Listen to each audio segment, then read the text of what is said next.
31st night নিয়ে কিছু বলবেন, এটা উদযাপন করা জায়েজ নাকি হারাম? 31st নাইট উদযাপন করে কখন জানেন? 12টা 1 মিনিটে গিয়ে উদযাপন করে।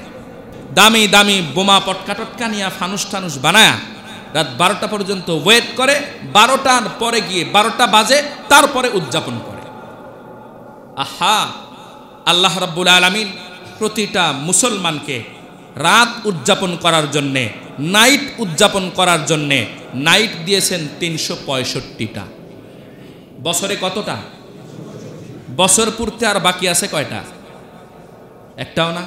তার মানে প্রতিটা রাত আল্লাহর পক্ষ থেকে একজন মুসলমানের উদযাপনের রাত। বলেন না সুবহানাল্লাহ। আমি আপনাদেরকে বুঝায় দেই কিভাবে। হাদিস শরীফের ভিতরে এসেছে আপনি পূর্ণ রাত উদযাপন করবেন। আল্লাহ রাব্বুল আলামিন সম্পূর্ণ রাত উদযাপন করার জন্য রাত দিলেন 4টা। 1 নাম্বার শবে কদর, লাইলাতুল কদর। ইন্না আনজালনাহু ফি লাইলাতিল কদর। আমি আল্লাহ তোমাদেরকে লাইলাতুল কদর দিয়েছি সারা রাত উদযাপন করার মতো একটা রাত। বলেন সুবহানাল্লাহ। লাইলাতুল কদরের দাম কত? লাইলাতুল কদরি খায়রুম মিন আলফি শাহর। 1000 মাসের চাইতে উত্তম এই রাত। আর এই রাত উদযাপন করার জন্যে 12টা পর্যন্ত অপেক্ষা করা লাগে না, মাগরিবের পর থেকেই উদযাপন দিবস শুরু হয়। ঠিক কিনা জোরে বলে? পাইল মুসলমান এক রাত বছর। আর একটা রাত দিলেন আল্লাহর নবী বলেন, ইদা জাআত লাইলাতুন নিসফি মিন শাবান ফাসুমু লাইলাহা ওয়া কুমু নাহারা। লাইলাতুন নিসফি মিন শাবান, শাবান মাসের 14তম তারিখ দিবাগত রাত, অর্থাৎ শবে বরাত, যেটা সারা রাত তোমরা রাত্রি যাপন করো, রাত উদযাপন করো। কারণ এই রাত্রিতে আমি আল্লাহ প্রথম আসমানে নেমে এসে তোমাদের দোয়াগুলো শুনতে থাকি। কয় রাত পাইলাম? আর এক হাদিসের ভিতরে রাসূল বলেন, মান আহইয়া লাইলাতাইল ঈদাইন। যেই ব্যক্তি 2 ঈদের রাত উদযাপন করলো, 2 ঈদের রাত্রি জাগরণ করে আল্লাহর ইবাদত করলো, কিয়ামতের ময়দানে সমস্ত চেহারা যখন কালো হয়ে যাবে, সবাইয়ের চেহারা যখন মলিন হয়ে যাবে, পেরেশান থাকবে, এই 2 রাত যারা উদযাপন করলো ইবাদতের মাধ্যমে, তাদের চেহারা সেই দিন হাস্যোজ্জ্বল থাকবে। বলেন সুবহানাল্লাহ। কয় রাত পাইলাম? ফুল নাইট পাইলাম কয়টা? 4টা। আর এক হাদিসের ভিতরে রাসূল বলেন, বছরে 4 রাতে যদি তোমার না পোষায়, আরো যদি উদযাপন করতে চাও, শুনে রাখো, প্রতি সপ্তাহে বৃহস্পতিবার দিবাগত রাত, এক জুমার রাত আল্লাহ দিলেন। মাগরিবের পর থেকে ফজর পর্যন্ত যখনই তুমি আল্লাহকে ডাকো না কেন, সঙ্গে সঙ্গে আল্লাহ তোমার ডাকে সাড়া দিবেন। এবার বলেন তো, বৃহস্পতিবারের রাত বছরে কয়টা আসে? 52টা। কয়টা? এদিকে 52, ওদিকে 4, হইল কত? 56। বাকি আছে কত? 309। 300, এই 309 দিন, 309 নাইট আল্লাহ পাক বলেন এগুলো ফুল নাইট উদযাপন না করলেও হাফ নাইট, অর্ধেক নাইট উদযাপন করা যায়। কারণ যখন শেষ রাত্র হয়ে যায়, তাহাজ্জুদের ওয়াক্ত হয়ে যায়, আল্লাহ প্রথম আসমানে এসে বান্দাদেরকে ডাকতে থাকে, ও বান্দারা, আলা আমিন মুস্তাগফিরিন, আসো কেউ আমার কাছে মাপ চাও, ফাগফির লাহু, আমি তোমাকে মাফ করব। আলা আমিন মুস্তারজিকিন, কেউ রিজিক চাও, আমি তোমাকে রিজিক দিব। আলা আমিন মুস্তাগনিন, কেউ আসো বিপদে, ফাউআফিয়াহু ফি, আমি তাকে বিপদ থেকে উদ্ধার করব। তাহলে ফুল রাত উদযাপন করার মতো পাইলাম বছরে 56টা। কতটা? অর্ধেক রাত উদযাপন করার জন্য পাইলাম 309টা। সারা বছরের প্রতিটা রাত মুসলমান উদযাপন করতে পারে। এবার একটা লজিক্যালি বুঝেন, একজনের বাবার 20 তলা বিল্ডিং আছে, প্রতিটা তলায় যত ইউনিট আছে এক একটার চাইতে সুন্দর, অত্যাধুনিক ডিজাইন করে বাবায় বানাইছে, আর ভাড়াটিয়া তোলে নাই, পুরাটাই সন্তানের জন্য দিয়ে দিছে। তুমি যখন যেখানে চাও সেখানে থাকবা, যখন যেই রুমে খুশি সেই রুমে থাকবা।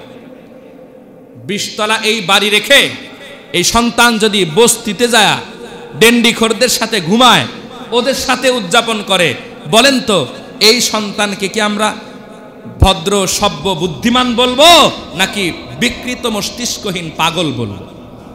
বলেন কি বলবো? পাগল বলবো না? লাইলাতুল কদর থেকে শুরু করে সারা বছর যেখানে আমাদের উদযাপন করার সুযোগ আছে, এত সুযোগ থাকা সত্ত্বেও খ্রিস্টানদের কাছ থেকে ধার করে আনা এই 31st নাইট যদি কোনো মুসলমান পালন করতে যায়, এরেও তো বিকৃত মস্তিষ্ক আর পাগল বলা ছাড়া কোনো উপায় নাই। ঠিক কিনা বলে? আমাদের ইসলামে কি উদযাপন করার অভাব পড়ছে? মিয়া তুমি গেলা কোথায়? ওই 20 তলা বিল্ডিং রেখে বস্তিতে ঘুমানোর মতো তোমার দশা হলো। তাহলে প্রথম কথা, 31st নাইটের আমাদের কোনো প্রয়োজনই নাই। ঠিক কিনা? প্রথম কথা কি 31st নাইটের? কারণ আমাদের কি নাই? অভাব নাই। দ্বিতীয় কথা, প্রয়োজন যেমন নেই পারমিশনও নেই। প্রয়োজন যেমন নেই পারমিশনও নেই। আল্লাহ রাসূল বললেন, মান সাব্বাদা কওমান ফাহুয়া মিনহুম, মান তাশাব্বাহা বিকওমিন ফাহুয়া মিনহুম। আরে তুমি যাদের সাদৃশ্য ইখতিয়ার করবে সেই দলের অন্তর্ভুক্ত হবে। এবার বলেন, এই যে ফানুস উড়ায়া আপনি যাদের সাদৃশ্য ইখতিয়ার করলেন, কিয়ামতে হাসর নাসর যদি তাদের সাথে হয়, আপনার ঠিকানা জান্নাত না জাহান্নাম? এর চেয়ে সহজভাবে বোঝানোর শক্তি আমার নাই।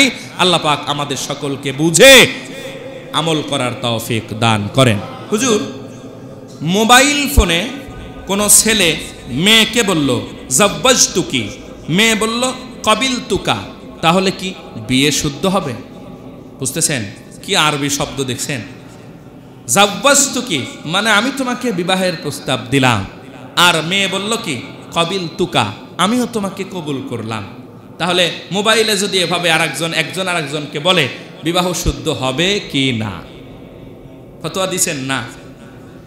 এবার শোনেন, বিবাহ সহি হওয়ার জন্য 4 শর্ত। কয় শর্ত? 2 শর্ত তাৎক্ষণিক, 3 শর্ত তাৎক্ষণিক পাওয়া যেতে হবে, আর 1 শর্ত আলাত তারাহি, পরবর্তীতে বাকি রাখলেও অসুবিধা নেই। 4 শর্ত কি? 1 নাম্বার প্রস্তাব, 1 নাম্বার, 2 নাম্বার ইজাব, মানে ইজাব মানে প্রস্তাব, 2 নাম্বার কবুল। প্রস্তাব কবুল, একজন প্রস্তাব দিবে আর একজন কবুল করবে, এই 2। 3 নাম্বার কমপক্ষে 2 জন আকেল বালেগ, বুদ্ধি সম্পন্ন জ্ঞান সম্পন্ন 2 জন পুরুষ অথবা 1 জন পুরুষ 2 জন মহিলা সাক্ষী হিসাবে থাকতে হবে। বুঝাইতে পারছি? কয় শর্ত গেল? এই 3 শর্ত তাৎক্ষণিক পাওয়া যেতে হবে। আরেকটা আলাত তারাহি, মহারণা ধার্য করা। মহারণা ধার্য করবে, চাই এখন না দিক পরে বাকিতে দিক, কিন্তু ধার্য করতে হবে। এই 4 শর্তের একটাও যদি অনুপস্থিত থাকে তাহলে বিবাহ শুদ্ধ হবে না। এবার বলেন তো, মোবাইলে যে বলল জাওয়াজতুকি, তোমাকে আমি বিয়ে করলাম, সে বলল কবিলতুকা, এখানে কি কোনো সাক্ষী ছিল? মহারণা ছিল? ফতোয়া এবার দেন, বিবাহটা কি হয়েছে? আমার প্রশ্ন যেটা ছিল তার জবাব দিলাম, এ বিবাহ হয় নাই। প্রসঙ্গত আরেকটা বিষয় আপনাদের সামনে ক্লিয়ারিফাই করি, সেটা হলো অনেক সময় 2 ফ্যামিলির সিদ্ধান্তে, ছেলে প্রবাসে থাকে, মেয়ে এলাকায় থাকে, উভয় ফ্যামিলির সিদ্ধান্তে মোবাইলে ভিডিও কলে অথবা মোবাইলে ওই প্রবাসী ছেলের সাথে এই মেয়ের বিবাহ হয়। আমাদের সমাজে কিন্তু অহরহ এটা এখন হচ্ছে, হয় কি না? এই বিবাহ সহি কি না, এ ব্যাপারে ফতোয়া কি বলে, ইসলামী শরীয়ত কি বলে? মনোযোগ আছে তো?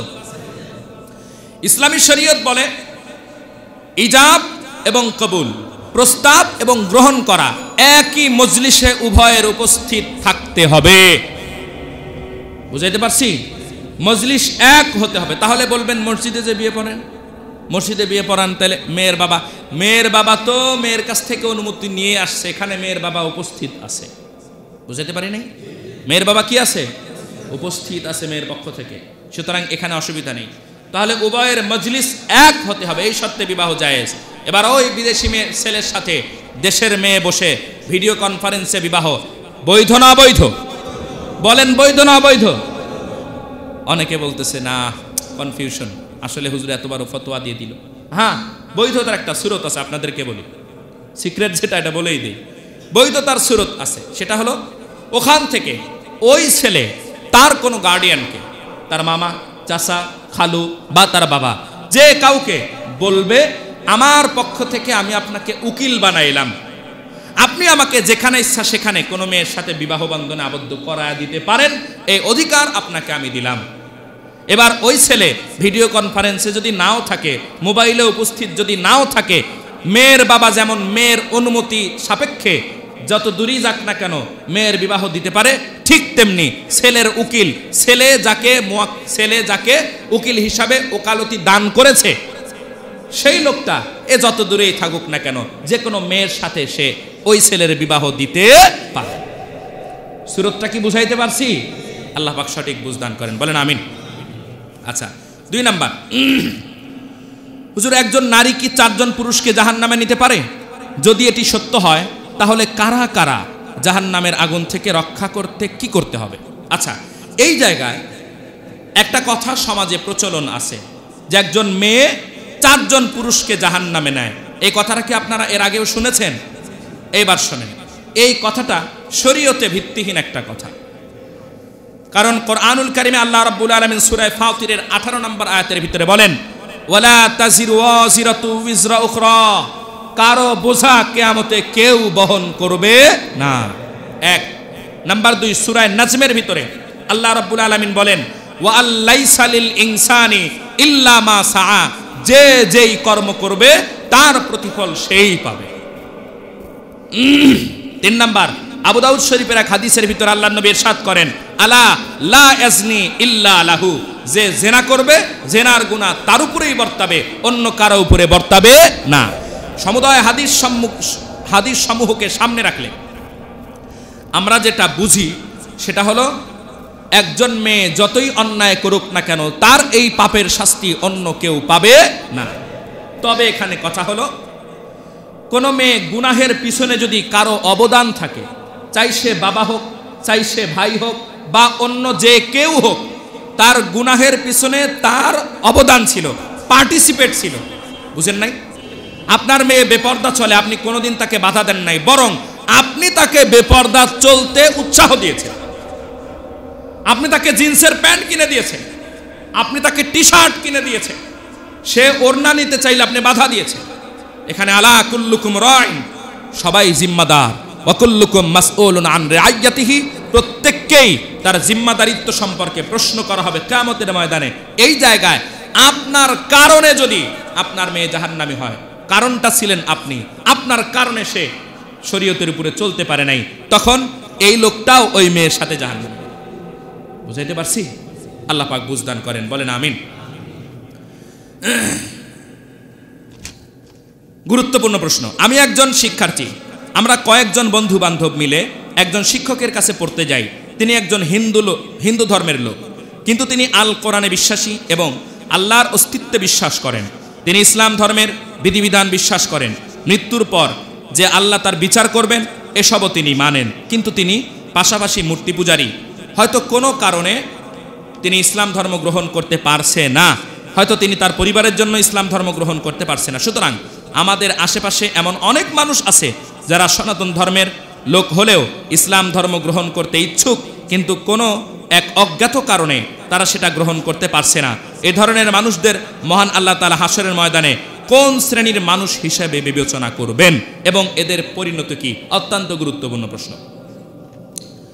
মনে রাখবেন, ভালো কাজ করলে সেই ভালো কাজ আমার আমলনামায় গণ্য হবে। অর্থাৎ আপনি ব্যাংকে টাকা রাখতে হলে অ্যাকাউন্ট ওপেন করতে হবে, ঠিক কিনা? আপনি অ্যাকাউন্ট ওপেন না করে কোটি টাকাও যদি ব্যাংকে দিয়ে আসেন, আপনার ব্যাংকে সেটা জমা হবে না, আপনার অ্যাকাউন্টে জমা হবে না। ভালো কাজ আমলনামায় জমা হইতে যে অ্যাকাউন্ট ওপেন করতে হয় তার নাম হলো লা ইলাহা ইল্লাল্লাহ। লা ইলাহা ইল্লাল্লাহ পড়ে নাই, তার কোনো অ্যাকাউন্টই তৈরি হয় নাই। এবার সে যতই আমল করুক না কেন, আল্লাহ রাব্বুল আলামিন পবিত্র কোরআনে বলেন, আল্লাহ রাব্বুল আলামিন বলেন, ওয়াকাদিমনা ইলা মা আমিলু মিন আমালিন ফাজআলনাহু হাবাআম মানসুরা। ঈমান না এনে সে যতই ভালো কাজ করুক না কেন, এই সব কিছু ধুলার মতো উড়ে যাবে, আল্লাহর কাছে কোনো ভ্যালু নাই। ইন্নাদ-দীন ইনদাল্লাহিল ইসলাম, একমাত্র গ্রহণযোগ্য দিন আর ধর্ম আল্লাহর কাছে যেটা, তার নাম কি? ইসলাম। আর এক আয়াত আল্লাহ পাক বলেন, ওয়া মান ইয়াবতাগি গায়রাল ইসলামি দীনা, যে ইসলাম ছাড়া অন্য কোন ধর্মকে ধর্ম হিসাবে গ্রহণ করলো, ফালা ইয়াকবালা লাহু, এই ধর্মকে আল্লাহ পাক কখনোই গ্রহণ করবেন না। তাহলে ইসলাম ধর্মে দীক্ষিত না হয়ে যতই ভালো কাজ করুক না কেন, এর প্রতিফল আল্লাহর কাছে পাওয়ার সম্ভাবনা নাই।